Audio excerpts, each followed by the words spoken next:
Hello, my name is Sandy Adomaitis, the social media director for the Page International Screenwriting Awards, and your host for the Writers Hangout, a podcast that celebrates the many stages of writing, from inspiration to the first draft, revising, getting a project made, and everything in between. We'll talk to the best and the brightest in the entertainment industry and create a space where you can hang out, learn from the pros, and have fun. Hey, writers and friends, it's Sandy. I'm coming to you from Studio City, the jewel of the San Fernando Valley. It is a cool 56 degrees. We had some lovely rain last week that you can't say it any other way, and it's such a cliche, but we really needed it. And we're getting more rain next Wednesday, so things are looking up for LA. I've been hearing from you guys wanting an update on the Blake Lively and Justin Baldoni situation. Now, a trial date has been set for the hearing of the claims between Blake and Justin, who co-starred in the 2024 film It Ends With Us. You can see it on Netflix right now if you like. The actors have filed lawsuits against each other, with Lively accusing Baldoni of sexual harassment and a smear campaign. It Ends With Us is a romantic drama, and it was directed by Justin Baldoni from a screenplay by Kristin Hall, based on the 2016 novel by Colleen Hoover. It's the story of Lily Bloom, played by Blake, who moves to Boston to start a new chapter in her life when she meets Riley, played by Justin, a neurosurgeon. The two are drawn to each other, and a relationship unfolds. Lily's first love, Atlas, resurfaces in Boston and brings up her traumatic past. Now, since we last talked about the case, three important things happened, and I will break it all down for you, but I'm going to list the three things before we get started. 1, Baldoni released a voice memo he sent to Blake. 2, Baldoni released footage from the movie of a scene in which Blake complained about unwanted touching happening in that scene. Baldoni feels the footage proves that he wasn't inappropriate during the scene. And 3, Baldoni feels Ryan was mocking him in Deadpool versus Wolverine. I think that was the title of the Deadpool film, Deadpool versus Wolverine.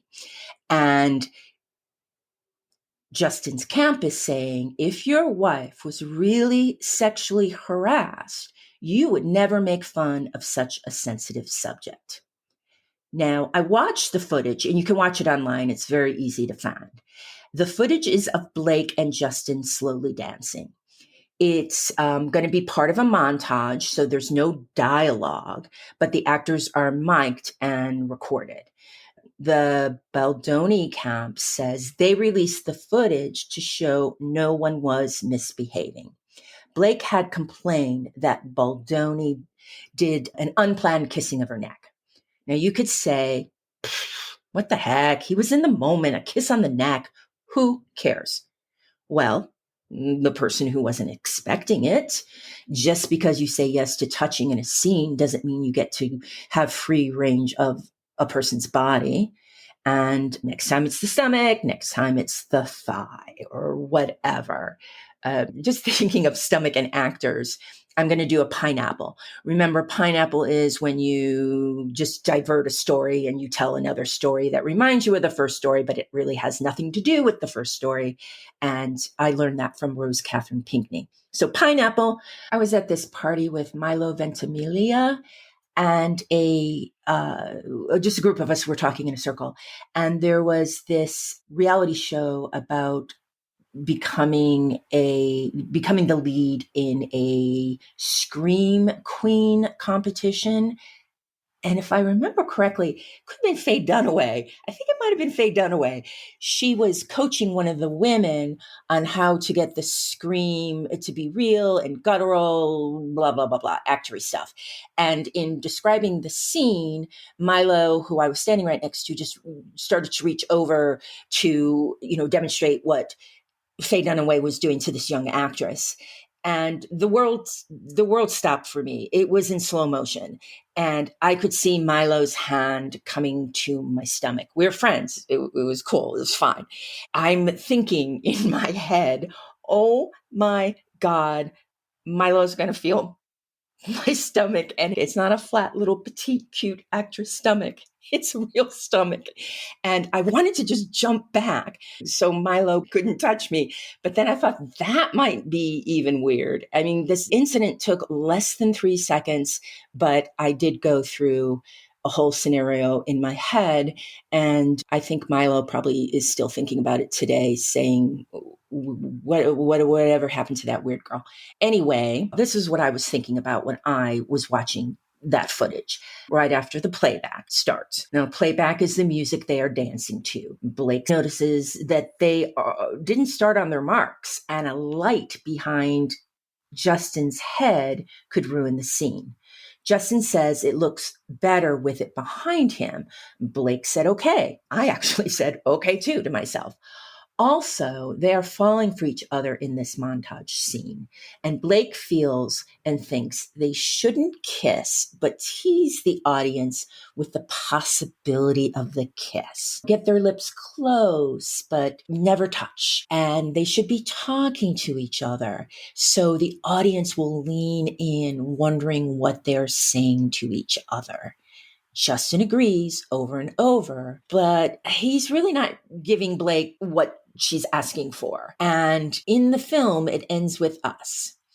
The scene. So I went back and actually looked at the movie again. And that scene, which is part of a montage, is maybe 3 seconds. And it does tease the kiss as Blake wanted in that scene. And other shots of the montage, they are kissing up a storm. Also, the camera does a take on their feet. I can't see where Justin's putting his lips. Okay. Regarding Blake's comment about them not being on their mark and the lighting, I believe it was mentioned, I think it was in Dumois, that someone on set said Justin didn't know what he was doing as a director. Okay, that's not a nice thing to say, but this is just his second movie. And a lot of people get to direct movies that don't know what they're doing. And that movie, by the way, was 5 Feet Apart, again, based on a novel. And it starred Haley Lou Richardson and Cole Sprouse. They were 2 young patients at a hospital who suffered from cystic fibrosis. Oh, wait, there's another rumor out there. Speaking of set, there's there's 2 more rumors out there. The rumor number 1, Ryan Reynolds visited the set, noticed the chemistry between Blake and the handsome, dynamic Justin, and he became so jealous that he wished for Justin's downfall. Now, the other half of that rumor is that Blake wanted Justin really bad, that she fell for him and he rejected her advances. Then she began to want the downfall of Justin. So I guess Blake and Ryan joined forces, determined to destroy Justin, I guess for being too damn hot. Which leads me to the next piece of Justin's evidence. On the Megyn Kelly show, Brian Friedman, every time I see Brian Friedman's name, I see Brian Ferry. I don't know why. I guess maybe it's because Brian Ferry being Justin's lawyer just makes me laugh. Kids, look up Brian Ferry, Slave to Love. That would have been a good song for the montage scene, actually. Now, the lawyer, Brian Ferry, accuses Ryan Reynolds of making fun of Baldoni with the Deadpool and Wolverine character Nicepool, which fans have speculated references Baldoni's apparent, nice guy persona, and feminist, believer of woman, champion. Here is a quote from Brian Ferry. What I make of that is that if your wife is sexually harassed, you don't make fun of it. There's no question it relates to Justin. I mean, anybody that watched that hair bun. If somebody is seriously sexually harassed, you don't make fun of it. It is a serious issue. Well, Mr. Ferry, Have you ever watched a stand-up comic before? Any comedian? Comedy is tragedy plus time. In the scene, Nicepool identifies as a feminist, has a man bun, and talks about women having a flat stomach after giving birth. Also, he gets shot up like Bonnie and Clyde. As reported in Deadline, Baldoni sent a letter to Disney's CEO Bob Iger and Marvel boss Kevin Feige, asking them to preserve evidence foreseeing potential commencement of litigation against the star in the red suit. The 5-page correspondence says he wants no rock, smartphone, contract, BlackBerry device, paperwork, or floppy disk left unturned. This is Brian Ferry. I do believe it is Brian Ferry with those references. The paperwork also asks for all documents and communications relating to complaints of sexual or other harassment asserted against Ryan Reynolds by any person. That seems really dark there at the end. The voice memo, which I am going to play for you. Baldoni's lawyer, Brian Ferry, says he will be dumping a treasure trove of text messages, emails, footage, and much more on his client's behalf. Hence, we have this voice memo from Justin to Blake. I'll play it for you now. It's 6 minutes. Hey, Blake. It is 2 a.m. Hopefully this does not wake you up.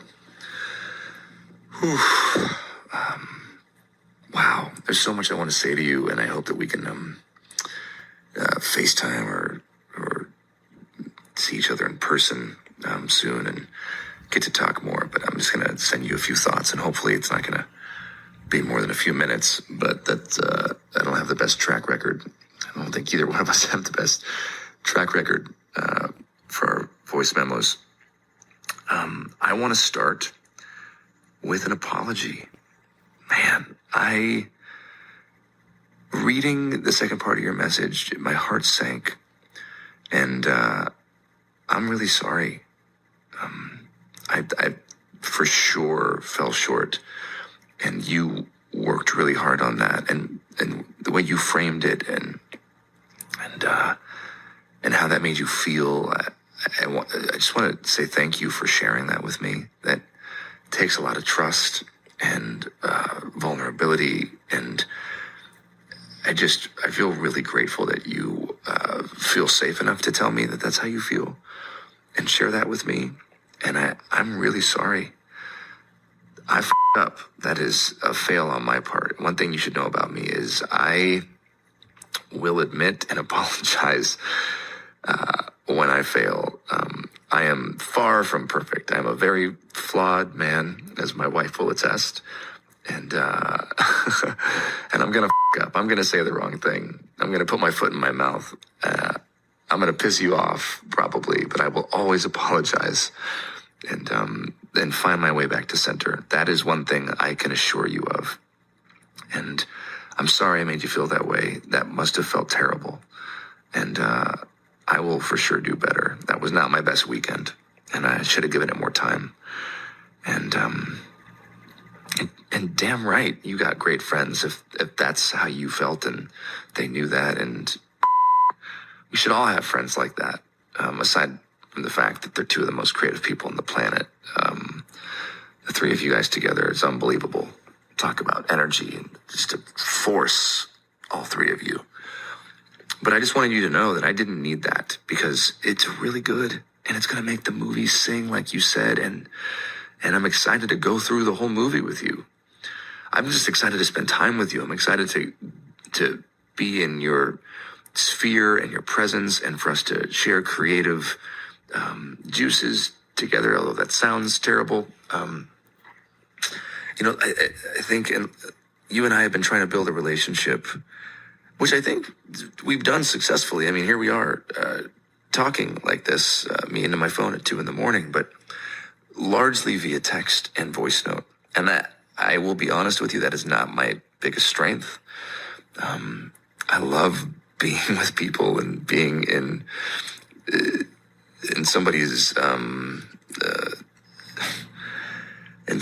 space and being face to face. And I feel like that's where I excel. And definitely fallen short at times in our text and voice note exchanges because there's so much to communicate and there's so much happening. And all that to say, I'm just really looking forward to spending time together. And I think that's going to really go a long way for our chemistry, which I believe is there, has been there from the start. So I was so damn excited when you wanted to do this film. I felt it in the room when we met. And yeah, I think it does come from the both of us being fucking hardworking and having a vision and not settling. And I'm excited to have a creative partner in that with you. And it's just really exciting. There's so much more to say. There's so much I want to say. And there's one thing that I do need to say, which is I am so sorry you have been through what you've been through with these other filmmakers and producers or whoever the people were that you worked with. It just pissed me off. Those that I'm just still kind of blown away that this is the industry that we're in and that you've experienced that as a woman. And I know I don't need to say it, but that's not at all going to be or will be. Hopefully it's not been the experience with me. There's nothing more exciting to me like that I get to work with Blake Lively and have her, all of her. I mean, that's what I want. And so there's been no hesitancy with me sending you the final draft file. I am totally fine with that. The only reason I didn't send it today was because I was trying to implement and add your notes into my working draft, which is already like I'm all over that draft right now. So there's a whole bunch of new stars that are going to be collated pages. And I just haven't had a chance to send it to you. But there's no hesitancy. I'm happy to send it to you. And I'm sorry that has happened to you before. And I hope after this experience there will be a new I don't know. I hope it'll be healing in some way. Because that's all I want. I want this movie to be healing. I want this movie to be commercial, just like you, and affect people and touch people. And I want to walk you through my whole plan and the work that we're doing with the domestic violence partner that we found, No More, and just my vision. And I just know that this can be really, really special, and it's going to be special. And you're the secret sauce, and we're the secret sauce. And anyways, I have so much more to say. I'm going to stop rambling because Jesus Christ, it's been 6 minutes and 30 seconds. So me. I'm sorry. You probably have kids all over you and a baby on your boob, and you're listening to me ramble at 2 a.m. I hope you're feeling better, and give Ryan my love. Thank you for sending me that. It means the world to me that you trust me with your feelings and your thoughts like that. And I can't wait to spend more time with you. Okay, I'm done cutting myself off. Good night. During this memo, I kept thinking, why does Justin get to do the rewrites? He's the star, producer, and director. I don't see writer in any of his titles. There was a writer, Christy Hall, based on Colleen's book. Look, Justin's calling card is that he respects women. I'm sure he convinced Blake to do the movie because of that. And then she steps forward and says, I did this thing. I rewrote our meeting scene, and she presents it to him. I know that feeling. I was an in-demand assistant. I took so many meetings with men who told me, hey, Sandy, come work for me. I'm very enlightened, and I will help you. I will listen to your ideas. We'll make a great team. Sometimes my ideas were implemented. A million times they were not. That said, if something I came up with happened to be on screen, my boss always took the accolades and thought buying me lunch would be the payback. Do you think Blake is the first actor to try and take control of a movie? And I'm not even saying she's trying to take control of a whole movie. You think Arnold Schwarzenegger shows up on set and never has a suggestion? He's treated like a king. He effed the maid without a condom, didn't take responsibility for his son until it became public. He hired a sex worker for a guy that I worked for his bachelor party. Now, I didn't say dancer. I said sex worker because that's what she was. She was a sex worker. And if that helps set the scene for you. Allegedly. So here she is. Here's Blake. Here's this male director, Justin, a fellow actor who said he's going to listen to her. I have heard that Blake is difficult on set. I've only heard that lately because of all of this. But yeah, okay. But what does that mean? Does that mean she complains about her call time? Does that mean she doesn't show up for her call time? Does that mean that she won't eat with the crew? By the way, she had them all over for an Easter brunch. What are people talking about? Is she mean to the extras? What? She believed that Justin had her back, and she took a shot at rewriting a scene on a movie about a woman regaining her power and control over life. I don't see the amount of vitriol against this woman being sane. She wrote a scene. Okay, she didn't run anybody over with her car. She didn't stay in her trailer for 2 weeks. She didn't sexually harass anyone. She wrote a scene. Let's burn her at the stake, shall we? So there's where we're at. A New York federal judge, Louis J. Lineman, set a trial date for March 2026 for Lively and Baldoni's legal battle. Fasten your seatbelts. It's going to be a bumpy ride. And that's a wrap for the Writers Hangout. Thanks so much for listening. If you enjoyed the show, please take a moment to leave us a review on Apple Podcasts. Your positive feedback will help us keep the show going so we can continue bringing you more future episodes. Remember, keep writing. The world needs your stories. The Writers Hangout is sponsored by the Page International Screenwriting Awards with executive producer Kristin Overn, producers Sandy Adomaitis, and myself, Terry Sampson. And our music is composed by Ethan Stoller.